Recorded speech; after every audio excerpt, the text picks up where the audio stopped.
আপনারা আইন নিজে হাতে তুলে নিয়ে ল অ্যান্ড অর্ডার ফোর্সফুলি আপনারা আমার ভাইয়েরা যারা আর্মিতে কাজ করে, যাদের আমি শ্রদ্ধা করি, তাদের দিয়ে জোর করে মঞ্চের কাপড় খুলতেন না, মঞ্চ ভাঙতেন না, এবং আপনারা মাইকের তার থেকে শুরু করে, পোস্টার থেকে শুরু করে, তৃণমূল কংগ্রেসের ফ্ল্যাগ থেকে শুরু করে সব কিছু সরিয়ে দিতেন না।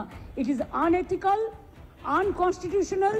They don't care internal security. They don't take care border security.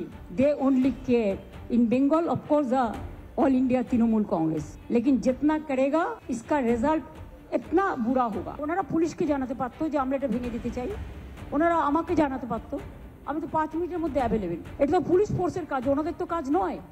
আর্মির তো মঞ্চ ভাঙা কাজ নয়। Forcibly they cannot do it. They cannot interfere in political matter without the police, local police, because BJP party gave them the direction. The army is not guilty. The guilty is the double engine government and their dirty political party, naughty political party. What I will say that goody political party. দাঁড়ান, ও সব যা ইচ্ছে বলতে পারে, ওদের কথা ওরা বলতে পারে। আমি ওদের সাথে যাব না, আমি আমার কথা বলছি। ওদের মাউথ স্পিকার আমি নই, ওরা বিজেপির মাউথ স্পিচ হতে পারে, আমি নই। আমার কথা হচ্ছে তোমরা মঞ্চ ভাঙবার আগে আর্মিকে দিও, আর্মির ড্রেস পরে। আর্মির ড্রেসটা হচ্ছে খুব দামি, জানেন তো। এই ড্রেসকে ডিসরেসপেক্ট করা যায় না। আজকে পুলিশ ডে, তুমি পুলিশ ডেতেই পুলিশকে হিউমিলিয়েট করলে। আমার তৃণমূল কংগ্রেসের ঝান্ডা সরিয়ে দেওয়ার তুমি কে? তুমি আমার ব্যানার সরিয়ে দিয়েছো, তোমরা আমার ফটো সরিয়ে দিয়েছো, তোমরা পার্টির স্লোগান সরিয়ে দিয়েছো, তুমি আমার বাংলার ভাষার উপর যে সন্ত্রাস চলছিল সেই ব্যানার সরিয়ে দিয়ে তোমরা পুরো প্যান্ডেলটাকে খুলেছে। দেখুন, আমি দাঁড়িয়ে আছি খোলা আকাশের নিচে, মুক্ত আকাশের নিচে।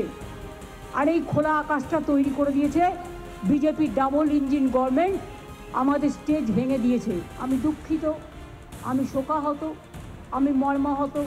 গণতন্ত্রের এই কথাগুলো বলবার জন্য আর কেউ নেই, তাই খোলা আকাশকেই বলছি। আর গাছগুলোকে বলছি যে বৃক্ষগুলো অনেক ইতিহাসের সাক্ষী। আর গান্ধীজিকে বলছি, আজ আপনি বেঁচে থাকলে কি করতেন? মমতা বন্দ্যোপাধ্যায় খোলা আকাশের দিকে তাকিয়ে বলছেন, আমি দুঃখিত, আমি গান্ধীজিকে বলবো আজকে আপনি বেঁচে থাকলে খুব কষ্ট হতো। মমতা বন্দ্যোপাধ্যায় দেশের সেনাবাহিনীকে বলছেন যে সেনার পোশাক পরে এসে যারা তার ব্যানার খুলে দিলেন, মঞ্চ খুলে দিলেন, তাদেরকে তিনি ক্ষমা করবেন না। এবং তিনি বলছেন পশ্চিমবঙ্গের মাটিতে দাঁড়িয়ে ভাষা আন্দোলন চলছে। মমতা বন্দ্যোপাধ্যায় গরম বক্তব্য রাখছেন খোলা আকাশের নিচে। প্রথমার্ধে আমি শোনালাম যে সেই বক্তব্য সিংহভাগ জুড়ে ইংরেজি এবং তারপর হিন্দি। তিনি বলছেন যে ইসকা রেজাল্ট আচ্ছা নেই হোগা, জैसे हमारा মঞ্চ খোল दिया गया है। কিন্তু ভাষা আন্দোলন চলছে, কিন্তু বাংলা ভাষা আন্দোলন চলছে। বাংলা ভাষার অন্ত্যেষ্টি সম্পন্ন করে বাংলা ভাষার আন্দোলন চল। রবীন্দ্রনাথ নজরুল কবিতা লাইন বিভিন্ন সময় বিভিন্ন জায়গায় তার ঘাড়ে চাপিয়ে ভাষা আন্দোলন চলছে। নিজের রাজ্যে বাংলা ভাষায় কথা বলার ছেলে মেয়েগুলো ফেউ ফেউ করে ঘুরে বেড়াচ্ছে। তারা বলছে আমরাও গলিতে মঞ্চবাদ, চাকরি কেন চলে গেল? কোথায় গেল দাগি? কোথায় গেল টেন্টেড? কোথায় গেল যোগ্য অযোগ্য তালিকা? আমাদেরও মঞ্চ বাঁধার পারমিশন দিক। কিন্তু না, শুধুমাত্র মমতা বন্দ্যোপাধ্যায়ের মঞ্চ বাঁধা হবে, শুধুমাত্র মমতা বন্দ্যোপাধ্যায় আন্দোলন করবেন, শুধুমাত্র মমতা বন্দ্যোপাধ্যায়ের মঞ্চ এখানে থাকবে, সেই মঞ্চে তিনি বক্তব্য রাখবেন, আর কোথাও কোনো মঞ্চ থাকবে না। এবং সেই মঞ্চ থেকে তিনি ইংরেজি এবং হিন্দি ভাষায় বাংলা ভাষার আন্দোলন নিয়ে এগিয়ে যাবেন। আর সাক্ষী থাকবে খোলা আকাশ। তিনি খোলা আকাশকে সাক্ষী রেখে বলবেন যে এই খোলা আকাশের সৌজন্য হচ্ছে বিজেপির ডাবল ইঞ্জিন সরকার। বিজেপির ডাবল ইঞ্জিন সরকার এলোই না এখনো। যত সামান্য সেনা বিভিন্ন জায়গায় রয়েছে সেটুকুও থাকবে না। তো মমতা বন্দ্যোপাধ্যায়ের যে গোসাটা হয়েছে, তার মঞ্চ ভেঙে দিয়েছে সেনা, তার জন্য মমতা বন্দ্যোপাধ্যায়ের গোসা হয়েছে। তিনি বলছেন যে বিজেপি করিয়েছে এটা। যখন সেনাবাহিনী সীমান্তে লড়াই করে, অপারেশন সিঁদুর হয়, তখন ক্রেডিট কার্ড সেনার। মোদি কেন ক্রেডিট নিচ্ছে? মোদির কোনো ভূমিকা নেই। আর যদি সেনার জমিতে তৈরি করা মঞ্চ সেনা ভেঙে দেয়, তাহলে দায় কার? নরেন্দ্র মোদির, বিজেপির।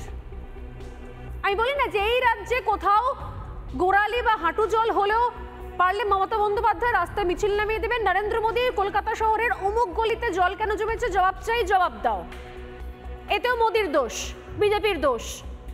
কিন্তু বাকি সব ক্ষেত্রে 100টার মধ্যে 99টা ক্ষেত্রে হচ্ছে সেনাবাহিনীর ক্রেডিট। কিন্তু কিছু নিজের গায়ে ফসকা পড়লে তখন হচ্ছে মোদির দায়।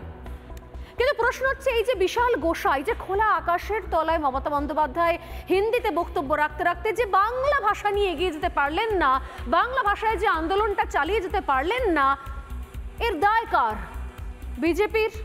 বিজেপি সরকারের, কেন্দ্রের, সেনার, মমতা বন্দ্যোপাধ্যায়ের, তৃণমূল দলটার? কার দায়? নাকি পশ্চিমবঙ্গে কলকাতা পুলিশের? পশ্চিমবঙ্গের এই ঘটনাটা ঘটে যাওয়ার জন্য আসলে দায়টা হচ্ছে এখানকার পুলিশের, কলকাতায় ঘটলে কলকাতা পুলিশের, দায়টা কার?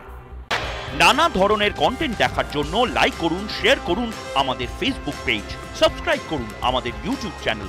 পাশাপাশি অন্যান্য ব্রেকিং নিউজের জন্য অবশ্যই চোখ রাখুন রিপাবলিক বাংলায়।